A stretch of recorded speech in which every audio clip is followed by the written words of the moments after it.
bienvenue à Au matin ta parole. Je suis ravi de vous retrouver et nous allons aujourd'hui lire ensemble un passage de l'Évangile selon Saint Jean au chapitre 11.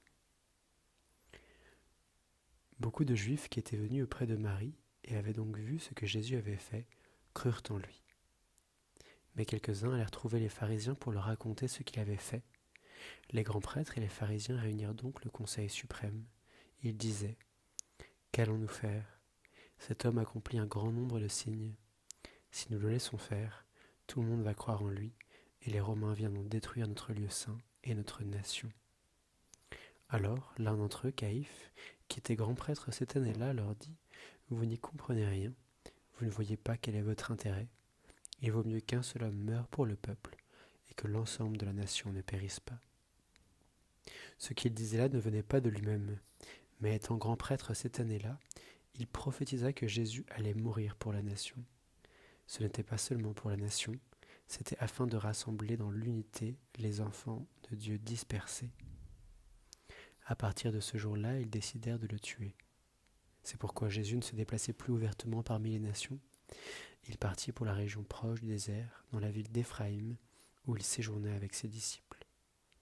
Or, la Pâque juive était proche, et beaucoup montèrent de campagne à Jérusalem pour se purifier avant la Pâque.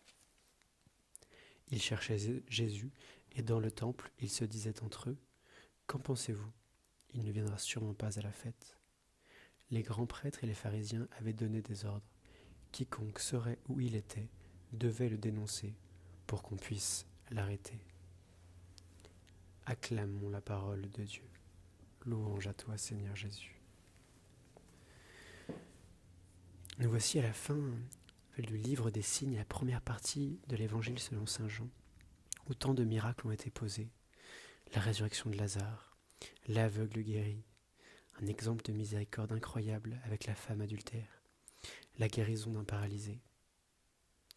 Mais malgré ça, le conseil des pharisiens dit : si nous le laissons faire, tout le monde va croire en lui.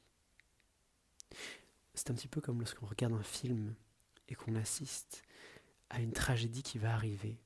On se sent impuissant et on perçoit le drame à venir.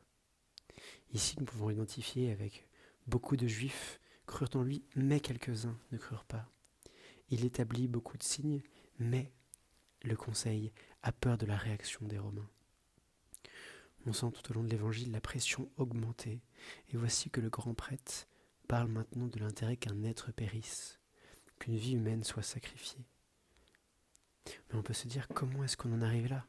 Après tant de miracles, après tant de signes. Et enfin le couperet tombe. À partir de ce jour-là, ils décidèrent de le tuer. On est comme abasourdis, choqués. Tout ça pour ça, tant de miracles, pour rien. Il n'y a plus d'espoir.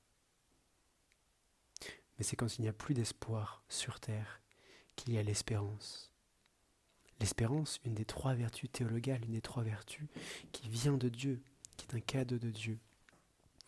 Oui, la vie de Jésus, la vie terrestre de Jésus, a été actée, et pourtant, l'espérance persiste. On sent que quelque chose de plus grand arrive. Comment cela ? Eh bien, relisons avec l'Esprit Saint ce passage de l'Évangile au verset 51. Ce qu'il disait là ne venait pas de lui-même, mais étant grand prêtre cette année-là, il prophétisa que Jésus allait mourir pour la nation.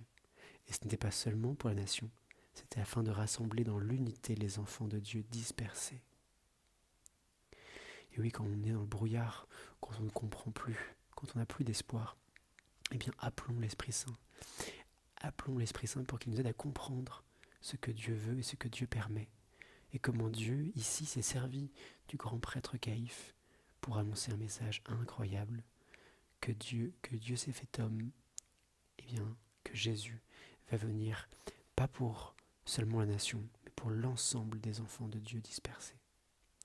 Oui, Dieu parle, et Dieu parle aussi en nous, en moi, par nos actions. Alors laissons-le parler, et Dieu va nous parler de manière très spéciale à Pâques.